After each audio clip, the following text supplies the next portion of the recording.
أشهد أن لا إله إلا الله وحده لا شريك له وأشهد أن محمدا عبده ورسوله أما بعد فأعوذ بالله من الشيطان الرجيم بسم الله الرحمن الرحيم الحمد لله رب العالمين الرحمن الرحيم مالك يوم الدين إياك نعبد وإياك نستعين اهدنا الصراط المستقيم صراط الذين أنعمت عليهم غير المغضوب عليهم ولا الضالين.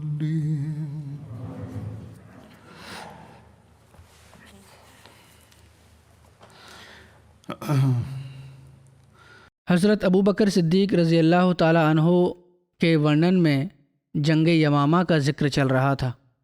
اس بارے میں ادھک ورنن اس پرکار ہوا ہے کہ حضرت ابو سعید خدری بیان کرتے ہیں کہ میں نے عباد بن بشر کو کہتے ہوئے سنا کہ اے ابو سعید، جب ہم بزاخہ سے فارغ ہوئے تو اس رات میں نے سپن میں دیکھا کہ مانو آسمان کھولا گیا ہے، پھر مجھ پر بند کر دیا گیا ہے۔ اس سے ابھیپرائے شہادت ہے۔ ابو سعید کہتے ہیں میں نے کہا انشاءاللہ جو بھی ہوگا بہتر ہوگا۔ وہ کہتے ہیں کہ یمامہ کے دن آپ کو دیکھ رہا تھا اور آپ انصار کو پکار رہے تھے اور کہہ رہے تھے کہ ہماری طرف آؤ۔ اس پر 400 آدمی واپس آئے۔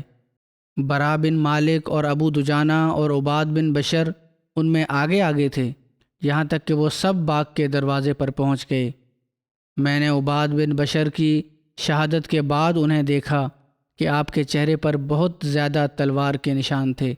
میں نے آپ کے شریر پر موجود ایک نشانی سے پہچانا۔ پھر حضرت عمارہ کا ورنن آتا ہے۔ عمارہ جو اسلامی اتہاس کی بہت بہادر مہیلا میں سے ایک صحابیہ تھیں، ان کا نام نصیبیہ بنت کعب تھا۔ یہ غزوہ احد میں بھی سملت ہوئی تھیں اور بہت ہی جوامردی کے ساتھ لڑی تھیں۔ جب تک مسلمان وجئی تھے وہ مشک میں بھر بھر کر پانی لوگوں کو پلا رہی تھیں، لیکن جب پراجے ہوئی تو حضرت صلی اللہ علیہ وسلم کے پاس پہنچیں اور سینہ سپر ہو گئیں۔ کفار جب آپ صلی اللہ علیہ وسلم کی طرف بڑھتے تو یہ تیر اور تلوار سے ان کو روکتی تھیں۔ حضرت صلی اللہ علیہ وسلم نے بعد میں سوئم فرمایا کہ میں احد میں ان کو اپنے دائیں اور بائیں برابر لڑتے ہوئے دیکھتا تھا۔ ابن کمیہ جب حضرت صلی اللہ علیہ وسلم کے پاس پہنچ گیا تو عمارہ نے اس کو بڑھ کر روکا، اتہ اس کے وار سے حضرت عمارہ کے کندھے پر گہرا زخم آیا۔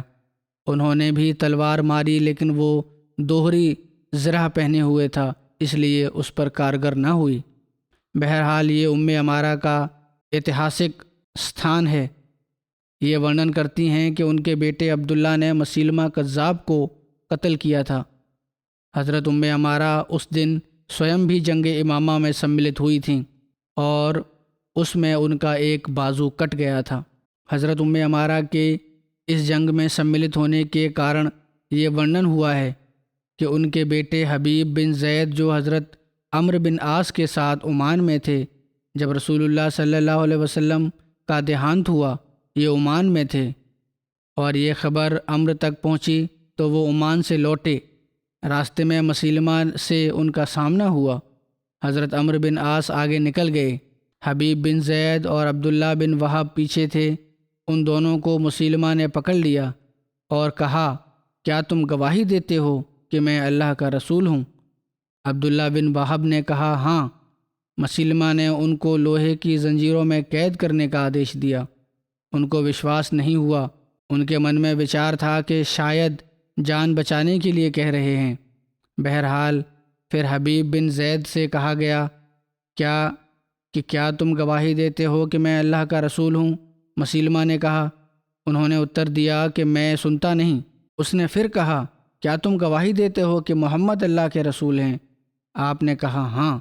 مسیلمہ نے ان کے بارے میں آدیش دیا کہ ان کے ٹکڑے ٹکڑے کر دیے گئے، اور جب بھی ان سے کہتا کہ کیا تم گواہی دیتے ہو کہ میں اللہ کا رسول ہوں، تو وہ کہتا کہ میں سن نہیں سکتا، اور جب وہ یہ کہتا کیا تم گواہی دیتے ہو کہ محمد رسول اللہ صلی اللہ علیہ وسلم اللہ کے رسول ہیں، تو آپ کہتے ہاں، یہاں تک کہ اس نے آپ کا ایک ایک انگ کاٹ ڈالا، آپ کے ہاتھ کندھے کے جوڑ سے کاٹ گئے، آپ کی ٹانگیں گھٹنوں کے اوپر سے کاٹ دیں، پھر آپ کو آگ میں جلا دیا۔ اس سمپورن گھٹنا کے دوران نہ تو آپ اپنی بات سے پیچھے ہٹے اور نہ مسیلمہ اپنی بات سے پیچھے ہٹا، یہاں تک کہ آپ آگ میں شہید ہو گئے۔ ایک دوسری روایت کے مطابق حضرت حبیب مسیلمہ کے پاس جب خط لے کر گئے تو اس سمے اس نے حضرت حبیب کو ایک ایک انگ کاٹ کر شہید کیا اور پھر آگ میں جلا دیا۔ جب حضرت عمارہ کو اپنے بیٹے کی شہادت کی خبر ملی تو انہوں نے قسم کھائی کہ وہ سوئم مسیلمہ کذاب کا سامنا کریں گی اور یا اس کو مار ڈالیں گی یا خود خدا کی راہ میں شہید ہو جائیں گی۔ جب حضرت خالد بن ولید نے یمامہ کے لشکر تیار کیا تو عمارہ حضرت ابوبکر صدیق کی سیوا میں اپستھت ہوئیں اور جنگ میں سملت ہونے کے لیے آپ سے انومتی مانگی۔ حضرت ابوبکر نے فرمایا کہ آپ جیسی خاتون کے لیے جنگ کے لیے نکلنے میں کوئی چیز رکاوٹ نہیں ہو سکتی، اللہ کا نام لے کر نکلو۔ اس جنگ میں ان کا ایک اور بیٹا عبداللہ بھی سملت تھا۔ وہ بیان کرتی ہیں کہ جب ہم یمامہ پہنچے تو بہت جنگ ہوئی، انصار نے مدد کے لیے پکارا اور مسلمان مدد کے لیے پہنچے۔ جب ہم باغ کے سامنے پہنچے تو باغ کے دروازے پر بھیڑ ہو گئی اور ہمارے شترو باغ میں ایک طرف تھے اور اس اور تھے جس طرف مسیلمہ تھا۔ ہم اس میں زبردستی گھس گئے اور کچھ دیر تک ہم نے ان سے جنگ کی۔ اللہ کی قسم میں نے ان سے ادھک اپنی ڈیفینس کرنے والا نہیں دیکھا، اور میں نے دشمن خدا مسیلمہ کا رخ کیا کہ اسے پاؤں اور دیکھوں۔ میں نے اللہ سے وعدہ کیا تھا کہ اگر میں نے اسے دیکھ لیا تو میں اس کو چھوڑوں گی نہیں، اس کو ماروں گی یا خود مر جاؤں گی۔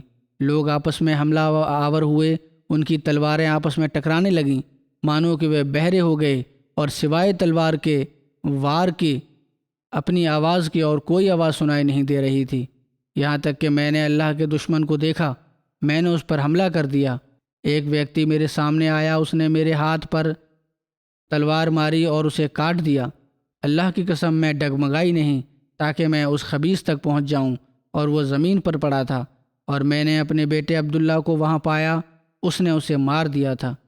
ایک روایت میں یہ بھی ہے کہ حضرت عمارہ بیان کرتی ہیں کہ میرا بیٹا اپنے کپڑے سے اپنی تلوار کو صاف کر رہا تھا۔ میں نے پوچھا کیا تم نے مسلمہ کو قتل کیا ہے؟ اس نے کہا ہاں اے میری ماں۔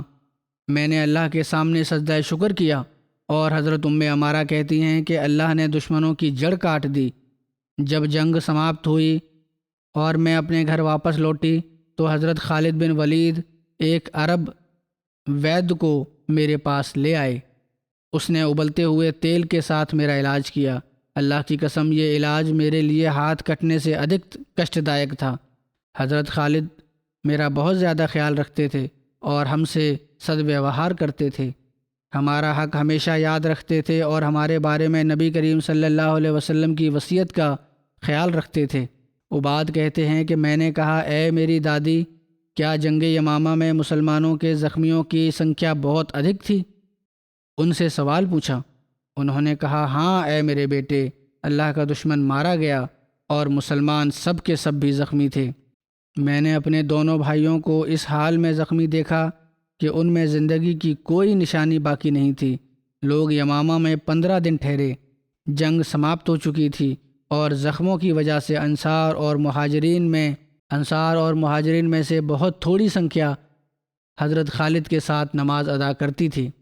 وہ کہتی ہیں میں جانتی ہوں کہ بنو طے اس دن اچھی طرح آزمائے گئے۔ میں نے اس دن عدی بن حاتم کو پکارتے ہوئے سنا، صبر کرو میرے ماں باپ تم پر قربان، اور میرے بیٹے زید نے اس دن بڑی بہادری سے جنگ کی۔ ایک روایت میں یہ بھی ہے کہ حضرت عمارہ یمامہ کے دن زخمی ہوئیں، تلوار اور بھالے کے 11 زخم انہیں لگے، اس کے اترکت ان کا ایک ہاتھ کٹ گیا۔ حضرت ابوبکر ان کا حال چال پوچھنے کے لیے ان کے پاس آتے رہے۔ کعب بن اجرا نے اس دن بہت جنگ کی۔ اس دن لوگوں کو سخت بھگدڑ کا سامنا کرنا پڑا اور لوگ پراجے سے بھاگتے ہوئے لشکر کے انتم حصے کو پار کر گئے۔ کعب نے پکارا، اے انصار، اللہ اور رسول کی مدد کو آؤ، اور یہ کہتے ہوئے وہ محکم بن طفیل تک پہنچ گئے۔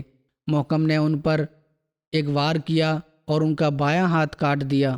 اللہ کی قسم، کعب اس کے باوجود لڑکھڑائے نہیں اور دائیں ہاتھ سے ضرب لگاتے جبکہ بائیں ہاتھ سے خون بہہ رہا تھا، یہاں تک کہ وہ باغ تک پہنچے اور اس میں گھس گئے۔ حاجب بن زید نے اوس کو پکارتے ہوئے کہا، اے اشعل، تو ثابت نے کہا، اے انصار، وہ ہمارا اور تمہارا لشکر ہے۔ تو انہوں نے پکارا، اے انصار، یہاں تک کہ بنو حنیفہ ان پر ٹوٹ پڑے۔ لوگ بکھر گئے۔ آپ نے 2 دشمنوں کو قتل کیا اور سوئم بھی شہید ہو گئے۔ آپ کی جگہ عمیر بن اوس نے لی، ان پر بھی دشمنوں نے آکرمن کر دیا اور وہ بھی شہید ہو گئے۔ پھر ابو عقیل کے بارے میں ہے کہ ابو عقیل انصار کے حلیف تھے۔ آپ یمامہ کے دن سب سے پہلے جنگ کے لیے نکلے۔ آپ کو ایک تیر لگا جو کندھے کو چیرتا ہوا دل تک پہنچ گیا۔ آپ نے اس تیر کو کھینچ کر باہر نکالا۔ آپ اس زخم سے کمزور ہو گئے۔ آپ نے ترنت معن بن عدی کو کہتے ہوئے سنا، اے انصار، دشمن پر حملے کے لیے لوٹو۔ عمر کہتے ہیں کہ ابو عقیل اپنے لوگوں کی طرف جانے کے لیے اٹھے۔ میں نے پوچھا، ابو عقیل، آپ کیا ارادہ ہے آپ کا؟ آپ میں جنگ کی اب ہمت نہیں ہے، بہت کمزور ہو گئے ہیں۔ انہوں نے اتر دیا کہ پکارنے والے نے میرا نام پکار کر آواز لگائی ہے۔ میں نے کہا، انہوں نے تو کیول انصار کا نام لیا ہے اور ان کی مراد زخمیوں سے نہیں تھی۔ ابو عقیل نے اتر دیا کہ میں انصار میں سے ہوں اور میں ضرور اتر دوں گا، چاہے دوسرے کمزوری دکھائیں۔ ابن عمر کہتے ہیں کہ ابو عقیل ہمت کر کے اٹھے، اپنے دائیں ہاتھ میں ننگی تلوار لی، پھر پکارنے لگے، اے انصار، حنین کے دن کی طرح پلٹ کر حملہ کرو۔ وہ سب اکٹھے ہو گئے اور دشمن کے سامنے مسلمانوں کی ڈھال بن گئے، یہاں تک کہ انہوں نے دشمن کو باغ میں دھکیل دیا۔ وہ آپس میں مل جل گئے، یعنی اندر جا کے پھر گھمسان کی جنگ ہوئی اور تلواریں ایک دوسرے پر پڑنے لگیں۔ میں نے ابو عقیل کو دیکھا، آپ کا زخمی ہاتھ کندھے سے کٹ گیا اور آپ کا وہ بازو زمین پر گر پڑا اور آپ کو 14 زخم آئے۔ ان سب زخموں کی وجہ سے آپ شہید ہو گئے۔ ابن عمر کہتے ہیں کہ میں ابو عقیل کے پاس پہنچا تو وہ زمین پر گرے ہوئے آخری سانس لے رہے تھے۔ میں نے کہا، اے ابو عقیل، تو انہوں نے لڑکھڑاتی ہوئی زبان سے کہا، لبیک۔ پھر کہا، کس کو شکست ہوئی؟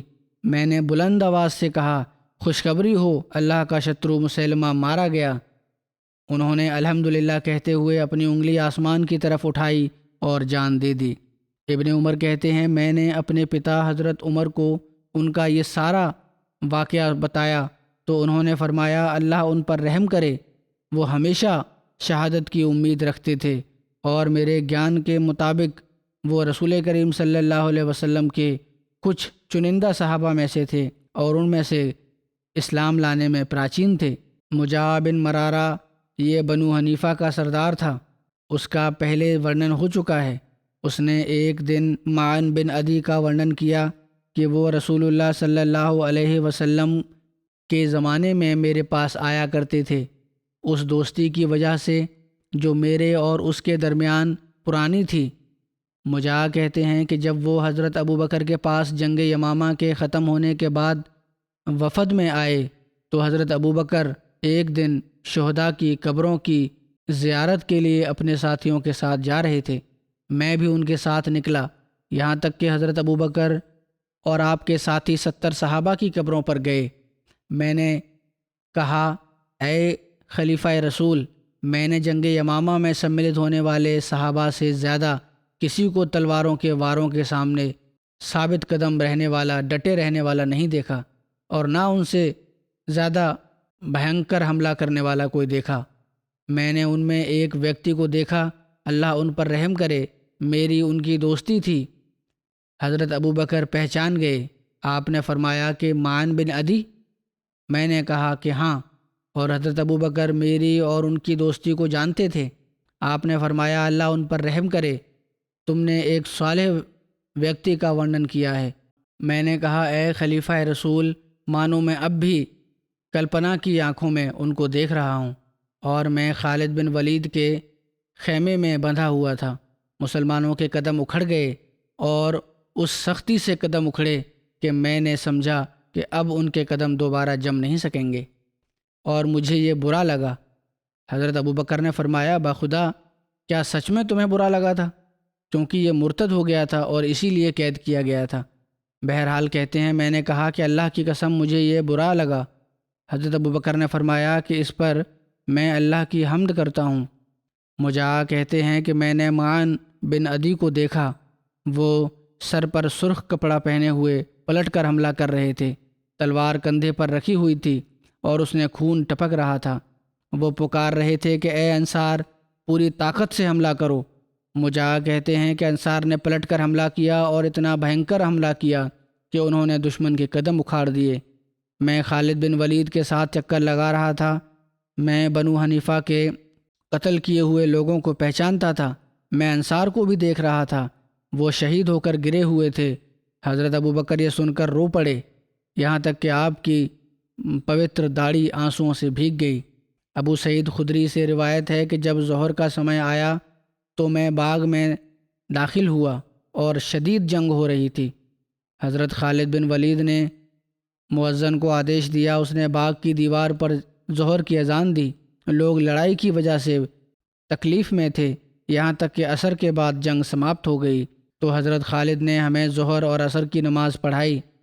پھر آپ نے پانی پلانے والوں کو مقتولین کی طرف بھیجا، یعنی جو جنگ میں قتل ہو گئے تھے ان کی اور بھیجا۔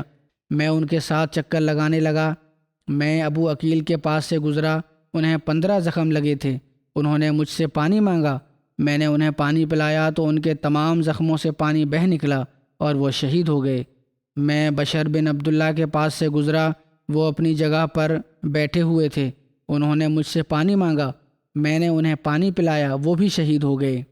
محمود بن لبید سے روایت ہے کہ جب حضرت خالد نے اہل یمامہ کو قتل کیا تو مسلمان بھی اس جنگ میں بڑی سنکھیا میں شہید ہوئے، یہاں تک کہ اکثر صحابہ رسول بھی شہید ہو گئے، اور مسلمانوں میں سے جو زندہ بچ گئے تھے ان میں بہت زیادہ لوگ زخمی تھے۔ جب حضرت خالد کو مسلمہ کی قتل کی خبر دی گئی تو وہ مجاہ کو بیڑیوں میں جکڑ کر ساتھ لائے تاکہ مسلمہ کی پہچان کروائیں۔ وہ لاشوں میں اسے دیکھتا رہا مگر وہاں مسلمہ نہ ملا۔ پھر وہ باغ میں آئے تو ایک چھوٹے قد کا سرخ رنگ چپٹی ناک والے آدمی کی لاش نظر آئی تو مجاہ نے کہا کہ یہ مسلمہ ہے جس سے تم فارغ ہو چکے ہو، جس سے تم نے مکتی پراپت کر لی۔ اس پر حضرت خالد نے کہا یہ ہے وہ آدمی جس نے تمہارے ساتھ یہ سب کچھ کیا ہے۔ مجاہ کیونکہ قید تھا، بنو حنیفہ کا نمائندہ تھا، سردار تھا، اس لیے ان کو بچانا بھی چاہتا تھا۔ مرد تو اکثر مر چکے تھے، لیکن اس نے ایک چال چلی، باقی جو لوگ تھے قلعہ میں بند ان کو بچانے کے لیے اس نے دھوکہ کیا اور حضرت خالد بن ولید سے ایک صلح، ایک معاہدہ، ایک سندھی کر لی۔ اس نے حضرت خالد بن ولید سے کہا کہ یہ لوگ جو تمہارے مقابلے میں نکلے ہیں جنگ کے لیے تو یہ تو جلد باز لوگ تھے، جبکہ قلعے تو ابھی بھی جنگجو لوگوں سے بھرے ہوئے ہیں۔ حضرت خالد نے کہا تم پر تمہاری ہلاکت ہو، تم تباہ ہو جاؤ، تم یہ کیا کہہ رہے ہو؟ اس پر مجاہ نے کہا خدا کی قسم جو کہہ رہا ہوں بالکل سچ کہہ رہا ہوں، بس آؤ اور میرے پیچھے موجود میری قوم کی طرف سے صلح کر لو۔ اس نے دھوکے سے یہ باتیں کیں، بہرحال آگے اس کی ویاکھیا بھی ہو جائے گی۔ حضرت خالد اس بھیانک جنگ میں مسلمانوں کو جتنا جانی نقصان دیکھ چکے تھے اس کو دیکھتے ہوئے انہوں نے یہی اچت سمجھا کہ اب جب کہ بنو حنیفہ کا سردار اور اصل باغی سرگنا اپنے ساتھیوں سمیت مارا جا چکا ہے تو اب مسلمانوں کا اور ادھک جانی نقصان کروانا اچت نہیں، تو بہتر ہے کہ حضرت خالد نے صلح کے لیے رضامندی ظاہر کر دی۔ حضرت خالد کی اور سے صلح کی ضمانت لے کر مجاہ نے کہا کہ میں ان کے پاس جا کر ان سے مشورہ کرتا ہوں۔ پھر وہ ان لوگوں کے پاس گیا، جبکہ مجاہ اچھی طرح جانتا تھا کہ قلعوں میں سوائے عورتوں، بچوں اور اتنت بوڑھے لوگوں کے اور کمزوروں کے اور کوئی بھی نہیں ہے۔ اس نے انہیں زرہیں پہنا دیں اور عورتوں سے کہا کہ میری واپسی تک وہ قلعے کی دیواروں پر چڑھ جائیں۔ پھر وہ حضرت خالد کے پاس آیا اور کہا کہ جس شرط پر میں نے صلح کی تھی وہ اس کو سویکار نہیں کرتے۔ جب حضرت خالد نے قلعوں کی طرف دیکھا تو وہ آدمیوں سے بھرے ہوئے نظر آئے، عورتیں وغیرہ بٹھا آیا تھا وہ وہاں زریں پہنا کر۔ اس جنگ نے مسلمانوں کو بھی نقصان پہنچایا تھا اور لڑائی بہت لمبی ہو گئی تھی، اس لیے مسلمان یہ چاہتے تھے کہ وہ وجے پراپت کر کے واپس چلے جائیں، کیونکہ ان کو یہ معلوم نہیں تھا کہ آئندہ کیا ہونے والا ہے۔ اس لیے حضرت خالد نے نسبتاً نرم شرطوں پر سونے چاندی، اسلحہ اور کچھ آدھے قیدیوں پر صلح کر لی، اور یہ بھی کہا جاتا ہے کہ 1/4 حصے پر انہوں نے صلح کر لی تھی۔ جب قلعوں کے دروازے کھولے گئے تو ان میں سوائے عورتوں، بچوں اور کمزوروں کے کوئی بھی نہیں تھا۔ اس پر حضرت خالد نے مجاہ سے کہا، تیرا برا ہو، تو نے مجھے دھوکہ دیا ہے۔ مجاہ نے کہا، یہ میری قوم کے لوگ ہیں، ان کو بچانا میرے لیے ضروری تھا، اس لیے اس کے علاوہ میں اور کیا کر سکتا تھا۔ اس کے بعد حضرت ابوبکر کا پتر حضرت خالد کو پہنچا کہ ہر بالغ کو قتل کر دیا جائے، لیکن یہ خط اس سمے پہنچا کہ جب حضرت خالد ان لوگوں سے صلح کر چکے تھے، اس لیے انہوں نے اپنے وعدے کو پورا کیا اور وعدہ خلافی نہیں کی، ان کی جان کی امان دے دی تھی۔ اتح حضرت خالد بن ولید نے مسلمانوں کی حالت اور صلح کی وجہ بتانے کے لیے حضرت ابوبکر کی طرف ایک پتر بھیجا، جس کو پڑھ کر حضرت ابوبکر سنتشٹ اور پرسن ہو گئے۔ جب حضرت خالد صلح کے معاہدے سے فارغ ہو گئے تو آپ نے قلعوں کے بارے میں آدیش دیا، اتح وہاں آدمی نیوکت کر دیے گئے۔ مجاہ نے اللہ کی قسم کھائی کہ جن چیزوں پر صلح ہوئی ہے ان میں سے کوئی بھی چیز آپ سے چھپا کر نہیں رکھی جائے گی، اور جو بھی کوئی چھپی ہوئی چیز کو جاننے والا ہوگا اس کی خبر خالد تک پہنچائی جائے گی۔ پھر قلعے کھول دیے گئے، بہت زیادہ اسلحہ برآمد ہوا جسے خالد نے علیحدہ اکٹھا کر لیا، اور ان قلعوں میں سے جو دینار اور درہم ملے انہیں بھی الگ جمع کر لیا گیا اور ان کی زرہیں جمع کی گئیں۔ پھر قیدی باہر نکالے گئے اور ان کو 2 حصوں میں وبھاجت کیا گیا۔ پھر مال غنیمت کی قرہ اندازی کی گئی، قرہ ڈالا گیا اور زرہوں اور بیڑیوں اور سونے چاندی وغیرہ کا وزن کیا گیا، اور 5واں حصہ الگ کیا گیا۔ 5ویں کا 1/4 حصہ لوگوں میں بانٹ دیا گیا۔ گھڑ سواروں کے لیے 2 حصے نردھارت کیے گئے اور گھوڑے کے مالک کے لیے 1 حصہ نردھارت کیا گیا، اور ان سب میں سے بھی 5واں الگ کیا گیا، اور یہ 5واں حصہ حضرت ابوبکر صدیق کی سیوا میں بھجوا دیا گیا۔ اس کے بعد بنو حنیفہ بیعت کرنے اور مسلمہ کی نبوت سے الگ ہونے کا اظہار کرنے کے لیے اکٹھے ہوئے۔ یہ تمام لوگ حضرت خالد بن ولید کے پاس لائے گئے، جہاں انہوں نے بیعت کی اور اپنے دوبارہ اسلام لانے کا اعلان کیا، دوبارہ سے مسلمان ہونے کا اعلان کیا۔ حضرت خالد بن ولید نے ان کا ایک وفد حضرت ابوبکر صدیق کی سیوا میں مدینہ روانہ فرمایا۔ جب وہ لوگ حضرت ابوبکر کے پاس پہنچے تو انہوں نے آشچریہ کا اظہار کرتے ہوئے فرمایا، یعنی حضرت ابوبکر نے بڑا آشچریہ اور بڑا تعجب کیا کہ آخر تم لوگ مسلمہ کے پھندے میں پھنس کس طرح گئے اور گمراہ کس طرح ہو گئے؟ انہوں نے اتر دیا کہ اے خلیفہ رسول، ہمارے تمام حال سے آپ اچھی طرح واقف ہیں۔ مسلمہ نہ اپنے آپ کو فائدہ پہنچا سکا اور نہ اس کے رشتہ داروں اور قوم کو اس سے کوئی فائدہ حاصل ہو سکا۔ حضرت ابوبکر صدیق کی ایک خواب کا ذکر ہے۔ حضرت ابوبکر نے جب حضرت خالد کو یمامہ کی طرف بھیجا تو آپ نے خواب میں دیکھا کہ آپ کے پاس حجر بستی ہے، اس کی کھجوروں میں سے کھجوریں لائی گئیں۔ آپ نے ان میں سے ایک کھجور کھائی، اس کو آپ نے گٹھلی پایا تو کھجور کی شکل میں تھی، بڑی سخت تھی، یعنی کھجور نہیں تھی بلکہ گٹھلی تھی۔ کچھ دیر آپ نے اس کو چبایا، پھر اس کو پھینک دیا۔ یہ آپ نے سپن میں دیکھا تھا۔ آپ نے اس کی تعبیر اس کا ارتھ یہ بتایا کہ خالد کو اہل یمامہ کی طرف کٹھور مقابلے کا سامنا کرنا پڑے گا اور اللہ ضرور اس کے ہاتھ پر وجے پردان کرے گا۔ حضرت ابوبکر یمامہ کی طرف سے آنے والی خبروں کا بہت بے صبری سے انتظار کرتے تھے، اور جیسے ہی خالد کی طرف سے کوئی پیغام لانے والا آتا تو آپ ان سے خبریں حاصل کرتے۔ ایک دن حضرت ابوبکر دوپہر کے سمے گرمی میں نکلے۔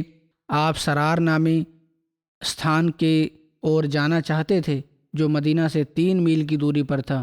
آپ کے ساتھ حضرت ابوبکر، حضرت سعید بن زید، طلحہ بن عبداللہ اور مہاجرین و انصار کا ایک سموہ تھا۔ آپ ابو خیثمہ نجاری سے ملے جنہیں خالد نے بھیجا تھا۔ جب انہیں حضرت ابوبکر نے دیکھا تو فرمایا، اے ابو خیثمہ، کیا خبر ہے؟ انہوں نے نویدن کیا کہ اے خلیفہ رسول، اچھی خبر ہے، اللہ نے ہمیں یمامہ پر فتح عطا فرمائی ہے۔ راوی کہتے ہیں کہ حضرت ابوبکر نے سجدہ کیا۔ ابو خیثمہ نے کہا، خالد نے آپ کے نام پتر بھیجا ہے۔ حضرت ابوبکر اور آپ کے اصحاب نے اللہ کی پرشنسا کی۔ پھر آپ نے فرمایا، مجھے جنگ کے بارے میں بتاؤ کہ کیسے رہا۔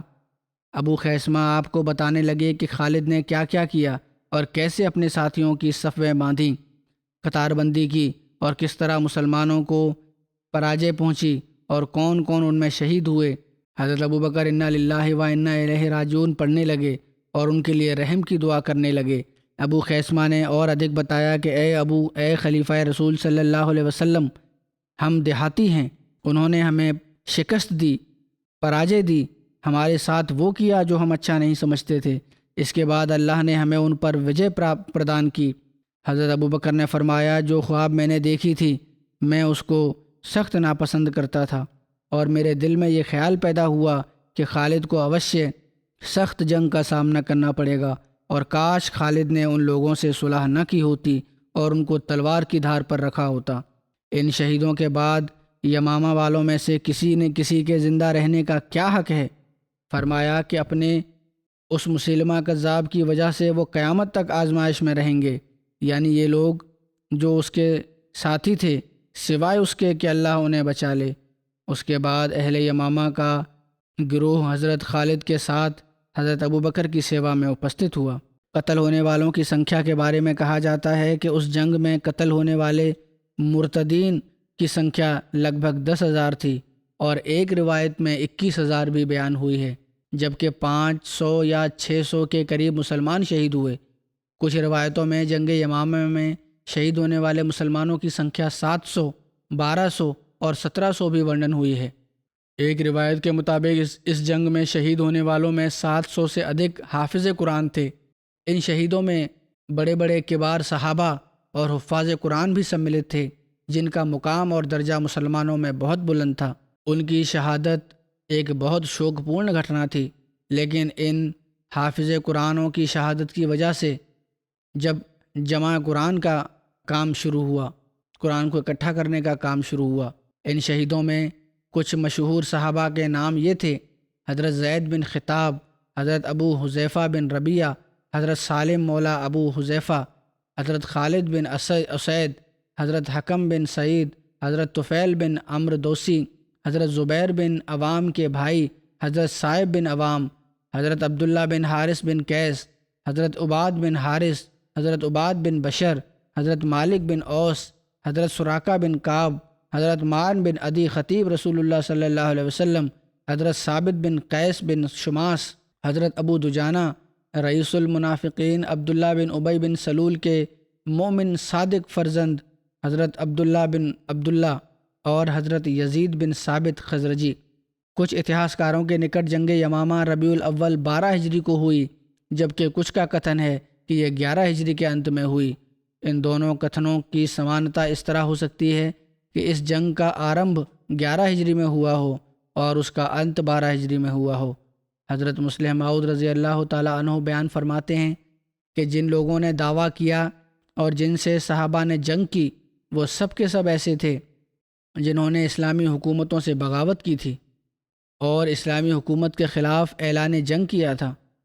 مسلمہ نے تو خود رسول اللہ صلی اللہ علیہ وسلم کے زمانے میں آپ صلی اللہ علیہ وسلم کو لکھا تھا کہ مجھے آدیش دیا گیا ہے کہ آدھا ملک عرب کا ہمارے لیے ہے اور آدھا ملک قریش کے لیے ہے۔ اور رسول کریم صلی اللہ علیہ وسلم کے ندھن کے بعد اس نے حجر اور یمامہ سے ان کے دوارا نیوکت شاشک ثمامہ بن اسال کو نکال دیا اور سوئم اس علاقے کا والی بن گیا، اور اس نے مسلمانوں پر حملہ کر دیا۔ اسی طرح مدینہ کے 2 صحابہ حبیب بن زید اور عبداللہ بن وہب کو اس نے قید کر لیا اور ان سے زور کے ساتھ اپنی نبوت منوانی چاہی۔ عبداللہ بن وہب نے تو ڈر کر اس کی بات مان لی، مگر حبیب بن زید نے اس کی بات ماننے سے انکار کر دیا۔ اس پر مسلمہ نے اس کے ایک ایک انگ کو کاٹ کر آگ میں جلا دیا۔ اسی طرح یمن میں بھی جو رسول کریم صلی اللہ علیہ وسلم کے افسر نیوکت تھے، ان میں سے کچھ کو قید کر لیا اور کچھ کو کٹھور سزائیں دیں۔ اسی طرح تبری نے لکھا ہے کہ اسود انسی نے بھی بغاوت کا جھنڈا بلند کیا تھا، اور رسول کریم صلی اللہ علیہ وسلم کی اور سے جو ادھیکاری نیوکت تھے ان کو اس نے تنگ کیا تھا اور ان سے زکوٰۃ چھین لینے کا آدیش دیا تھا۔ پھر اس نے صنعاء میں رسول کریم صلی اللہ علیہ وسلم کے نیوکت کیے ہوئے حاکم شہر بن بادان پر حملہ کر دیا تھا، بہت سے مسلمانوں کو قتل کیا، لوٹ مار کی، گورنر کو قتل کر دیا، اور اس کو قتل کر دینے کے بعد اس کی مسلمان بیوی سے جبراً نکاح کر لیا۔ بنو نجران نے بھی بغاوت کی اور وہ بھی اسود انسی کے ساتھ مل گئے۔ انہوں نے 2 صحابہ عمرو بن حزم اور خالد بن سعید کو علاقے سے نکال دیا۔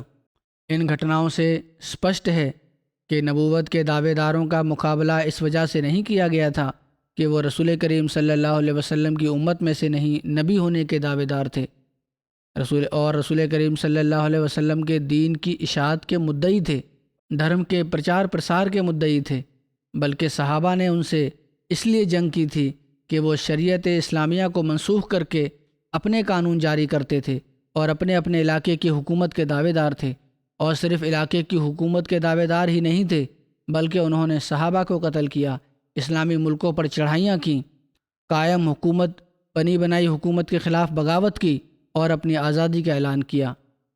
پھر حضرت مسیح موعود علیہ الصلاۃ والسلام بیان فرماتے ہیں کہ جب حضرت صلی اللہ علیہ وسلم کا دیہانت ہوا، اس کے بعد بادیہ نشین اعراب مرتد ہو گئے۔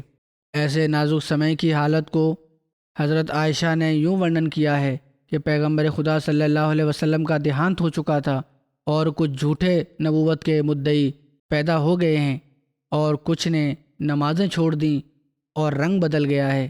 ایسی حالت میں اور اس مصیبت میں میرا باپ حضرت صلی اللہ علیہ وسلم کا خلیفہ اور جانشین ہوا۔ میرے باپ پر ایسے ایسے غم آئے کہ اگر پہاڑ پر آتے تو وہ بھی ٹکڑے ٹکڑے ہو جاتے۔ اب غور کرو کہ مشکلوں کے پہاڑ ٹوٹ پڑنے پر بھی ہمت اور حوصلہ کو نہ چھوڑنا یہ کسی معمولی انسان کا کام نہیں،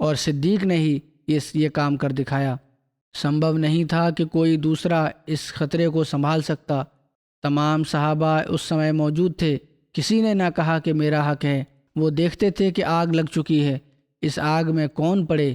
حضرت عمر نے اس حالت میں ہاتھ بڑھا کر آپ کے ہاتھ پر بیعت کی، اور پھر سب نے ایک کے بعد ایک بیعت کر لی۔ یہ ان کا صدق تھا، ان کی سچائی تھی کہ اس فتنے کو انہوں نے دور کیا اور ان ہانیکارک تتووں کو نشٹ کیا۔ مسلمہ کے ساتھ 1,00,000 آدمی تھا، اور اس کے مسئلے نافرمانی کے مسئلے تھے، بغاوت کے مسئلے تھے۔ نافرمانی جو ہے کسی چیز کا شریعت میں مباح، اباحت جو ہے وہ کسی چیز کی شریعت میں مباح یعنی جائز یا حلال ہونا ہے۔ لوگ اس کو اباحتی باتوں کو دیکھ دیکھ کر اس کے سموہ میں سملت ہو جاتے تھے۔ بہت ساری غلط چیزوں کو بھی وہ جائز قرار دیا کرتا تھا، پہلے اس کا ورنن بھی ہو چکا ہے۔ بہرحال فرمایا کہ اباحتی باتوں کو دیکھ دیکھ کر اس کے مذہب میں لوگ سملت ہوتے جاتے تھے، لیکن خدا تعالیٰ نے اپنے ساتھ ہونے کا ثبوت دیا اور ساری مشکلوں کو آسان کر دیا۔ حضرت مسیح موعود علیہ الصلاۃ والسلام مزید فرماتے ہیں، تحقیق کرنے والوں سے یہ بات چھپی نہیں ہے کہ آپ کی خلافت کا سمے بھے اور مصیبتوں کا سمے تھا۔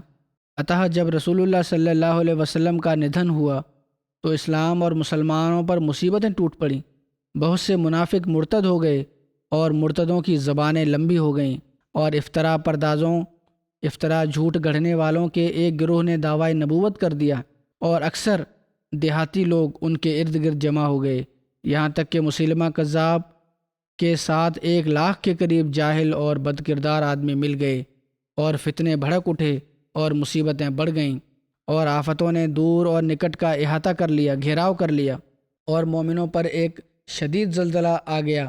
اس سمے تمام لوگ آزمائے گئے اور بھیانک اور وچلت کر دینے والے حالات پیدا ہو گئے، اور مومن ایسے لاچار تھے کہ مانو ان کے دلوں میں آگ کے انگارے دہکائے گئے ہوں یا وہ چھری سے ذبح کر دیے گئے ہوں۔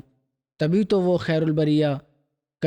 خیر البریہ صلی اللہ علیہ وسلم کی جدائی کی وجہ سے روتے، اور کبھی ان فتنوں کے کارن جو جلا کر بھسم کر دینے والی آگ کی صورت میں ظاہر ہوئے تھے اس کی وجہ سے روتے۔ امن کا نام و نشان تک نہ تھا، فتنہ پرداز گند کے ڈھیر پر اگے ہوئے ہریالی کی طرح چھا گئے تھے۔ مومنوں کا بھے اور ان کی گھبراہٹ بہت بڑھ گئی تھی، اور دل دہشت اور بے چینی سے بھرے ہوئے تھے۔ ایسے سمے میں حضرت ابوبکر رضی اللہ تعالیٰ عنہ سمے کے حاکم اور حضرت خاتم النبیین کے خلیفہ بنائے گئے۔ منافقوں، کافروں اور مرتدوں کے جن رویوں اور طور طریقوں کا آپ نے مشاہدہ کیا، ان سے آپ غم میں ڈوب گئے۔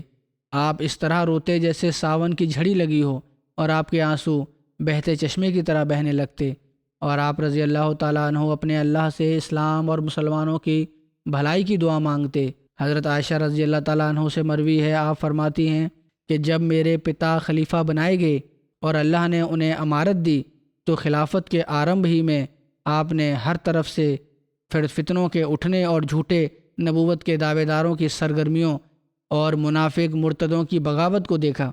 آپ پر اتنی مصیبتیں ٹوٹیں کہ اگر وہ پہاڑوں پر ٹوٹتیں تو وہ زمین میں دھنس جاتے اور فوراً گر کر ٹکڑے ٹکڑے ہو جاتے، لیکن آپ کو رسولوں جیسا صبر عطا کیا گیا تھا، یہاں تک کہ اللہ کی مدد آ پہنچی اور جھوٹے نبی قتل اور مرتد ہلاک کر دیے گئے، فتنے دور کر دیے گئے اور مصیبتیں چھٹ گئیں، اور معاملے کا فیصلہ ہو گیا اور خلافت کا معاملہ مضبوط ہوا، اور اللہ نے مومنوں کو آفت سے بچا لیا اور ان کی خوف کی حالت کو امن میں بدل دیا، اور ان کے لیے ان کے دین کو مضبوطی پردان کی، اور ایک جہان کو حق پر قائم کر دیا، اور مفسدوں کے چہرے کالے کر دیے۔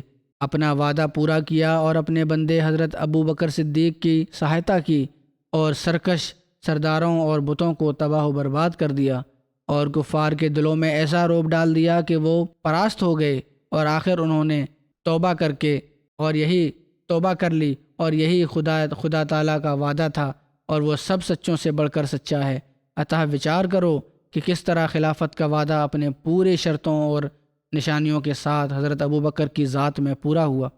پھر بیان ہوا ہے حضرت خالد کے بارے میں، حضرت خالد یمامہ کی مہم سے فارغ ہو کر ابھی وہیں ٹھہرے ہوئے تھے کہ حضرت ابوبکر نے ان کو لکھا کہ عراق کی طرف روانہ ہو جائیں۔ ایک روایت میں آتا ہے کہ حضرت علا بن حضرمی نے حضرت ابوبکر سے کمک مانگی، یعنی فوجی سہایتا مانگی تھی۔ آپ نے خالد بن ولید کو لکھا اور یہ آدیش دیا کہ یمامہ سے علا کے پاس جلدی کرتے ہوئے روانہ ہو جاؤ اور ان کی سہایتا کرو، اور وہ ان کی سہایتا کے پاس پہنچے۔ حتم کو قتل کیا، پھر ان کے ساتھ مل کر خوت کا محاصرہ گھیراؤ کیا۔ خوت بھی بحرین میں قبیلہ عبد قیس کا ایک محلہ ہے جہاں بہت کثرت سے کھجوریں ہوتی تھیں۔ اس کے بعد حضرت ابوبکر نے انہیں عراق کی طرف کوچ کرنے کا آدیش دیا، اور انہوں نے بحرین سے ادھر کوچ کیا۔ مجاع بن مرارہ کی بیٹی سے حضرت خالد کی شادی کے بارے میں جو سوال اٹھتے ہیں، اس بارے میں اتہاس کی پستکوں اور سیرت میں لکھا ہے کہ جنگ یمامہ کے ختم ہونے اور بنو حنیفہ کے باقی ماندہ بچے ہوئے لوگوں کے ساتھ صلح کا معاہدہ ہو جانے کے بعد حضرت خالد بن ولید کی ایک شادی ہوئی تھی، اس کا ورنن ملتا ہے۔ اتہاس کاروں کے انصار حضرت ابوبکر کو جب اس شادی کی خبر ملی تو آپ یعنی حضرت ابوبکر حضرت خالد سے ناراض ہوئے، لیکن جب حضرت خالد نے سارے حالات وسترت پتر دوارا لکھ کر بھجوائے تو حضرت ابوبکر کی ساری ناراضگی دور ہو گئی۔ اس کی تفصیلات کے مطابق صلح ہو جانے کے بعد خالد رضی اللہ تعالیٰ عنہ نے مجاع سے یہ مانگ کی کہ وہ اپنی بیٹی کی شادی آپ سے کر دے۔ مجاع کو مالک بن نویرہ کی بیوی لیلہ ام تمیم کا واقعہ اور حضرت ابوبکر کا حضرت خالد سے شادی کی ناراضگی کا علم تھا، عطا اس نے کہا کہ رک جائیے، آپ میری کمر توڑ دینے کا باعث بنیں گے، کارن بنیں گے، اور خود بھی حضرت ابوبکر کے کرودھ سے بچ نہ سکیں گے۔ لیکن حضرت خالد رضی اللہ تعالیٰ عنہ نے کہا تو اپنی بیٹی کی شادی مجھ سے کر دے، عطا اس نے اپنی بیٹی کی شادی آپ سے کر دی۔ ابوبکر رضی اللہ تعالیٰ عنہ یمامہ کی خبروں کے برابر پرتیکشا میں رہتے تھے اور آپ کو خالد کی خبر لانے والے کا انتظار رہتا تھا۔ ایک دن آپ شام کے سمے مہاجرین اور انصار کی ایک جماعت کے ساتھ ایک ستھان پر تھے کہ وہاں خالد رضی اللہ تعالیٰ عنہ کے پیغام لانے والے ابو خیثمہ رضی اللہ عنہ سے ملاقات ہو گئی۔ جبکہ ابوبکر رضی اللہ تعالیٰ عنہ نے انہیں دیکھا تو ان سے پوچھا پیچھے کیا خبریں ہیں؟ انہوں نے بتایا کہ خیر ہے، اے اللہ کے رسول، سب ٹھیک ہے، اللہ تعالیٰ نے ہمیں یمامہ پر وجے پردان کی، اور لیجئے یہ خالد رضی اللہ تعالیٰ عنہ کا پتر ہے۔ حضرت ابوبکر رضی اللہ تعالیٰ عنہ نے فوراً سجدہ شکر بجا لایا اور فرمایا مجھ سے جنگ کے حالات بیان کرو، کیسے کیا ہوا؟ پہلے اس حوالے سے ایک پہلے بھی روایت گزر چکی ہے۔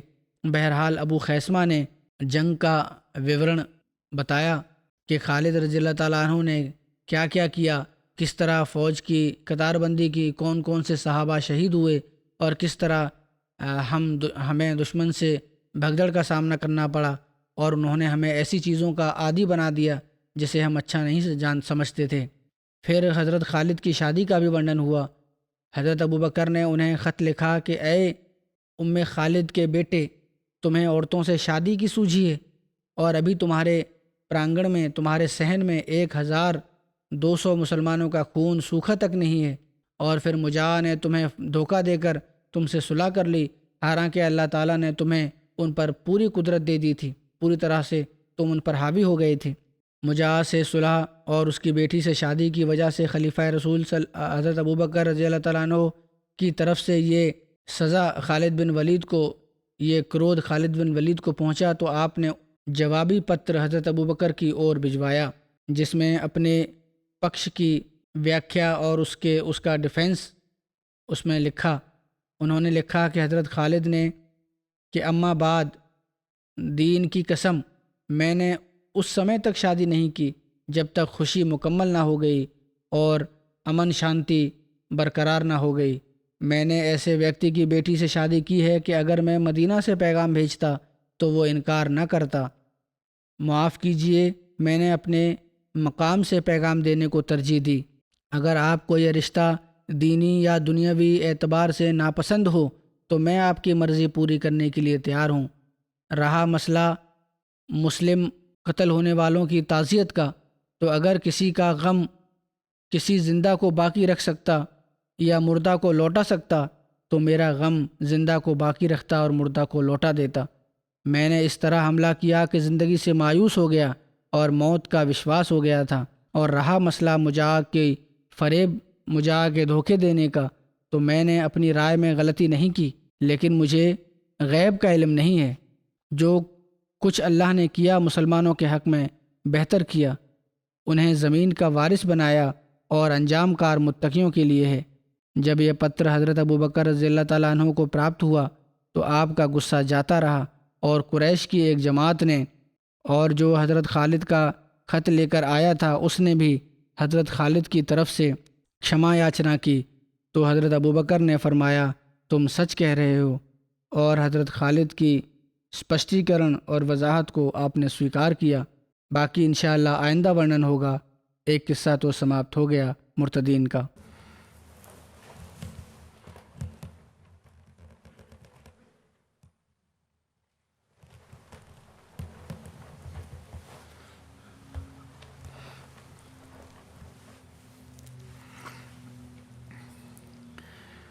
الحمد لله نحمده ونستعينه ونستغفره ونؤمن به ونتوكل عليه ونعوذ بالله من شرور أنفسنا ومن سيئات أعمالنا من يهده الله فلا مضل له ومن يضلل فلا هادي له